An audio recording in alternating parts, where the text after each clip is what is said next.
ये साल ऑपरेशन सिंदूर का साल था। ये साल एक ऐसा साल था जिसमें हमारे देशवासियों ने बहुत सारी ऐसी चीजें देखी जो शायद उनकी कल्पना से परे था। ऑप सिंदूर को लेकर रक्षा मंत्री की तरफ से, सीडीएस की तरफ से बार बार कहा गया कि अभी खत्म नहीं हुआ, और आपको भी अगर मैं कोट करना चाहूं तो आपने कहा कि ऑप सिंदूर खत्म नहीं हुआ है, बस अभी गोलाबारी रुकी है। जब तक हमारे उद्देश्य पूरे नहीं होते कार्रवाई जारी रहेगी। अगर पाकिस्तान को भूगोल में अपनी जगह बनाए रखनी है तो उसे राज्य प्रायोजित आतंकवाद बंद करना होगा। भारतीय सेना अगले चरण ऑप सिंदूर 2.0 की तैयारी में है। तो न्यू नॉर्मल जो सर कहा गया ऑप सिंदूर को, क्या पाकिस्तान, एक तरीके से अगर हम देखें तो क्या पाकिस्तान के लिए ये न्यू नॉर्मल एक बड़ी चेतावनी है?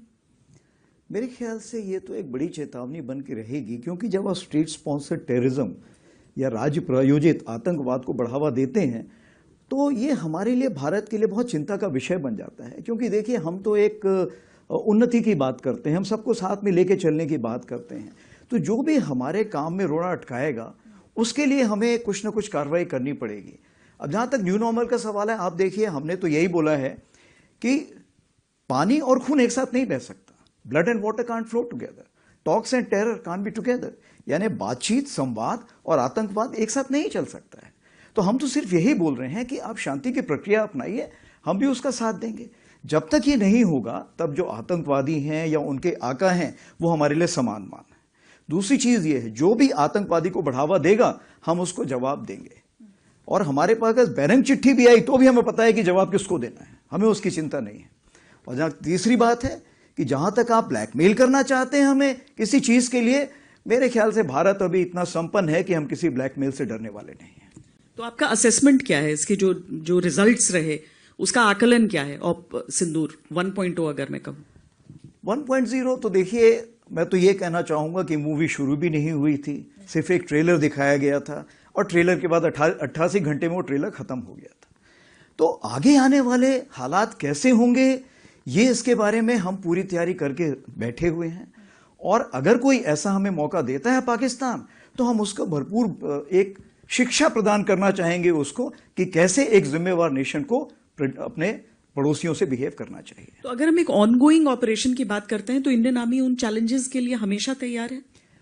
देखिए, जब कोई भी ऑपरेशन होता है उससे कुछ ना कुछ हम शिक्षा ग्रहण कर सकते हैं। तो इस ऑपरेशन में भी हमने कुछ शिक्षा ग्रहण की। जैसे सबसे पहले तो हमने ये लेसन प्राप्त किया कि इसमें सबसे पहले चीज ये है कि जो डिसीजन मेकिंग है या जो आपने निर्णय लेना है उसके लिए समय बहुत कम है, और निर्णय आपको हर लेवल पे लेना पड़ेगा। क्या आप यहां पर निर्णय ले और फिर नीचे पास करें, नहीं हो सकता।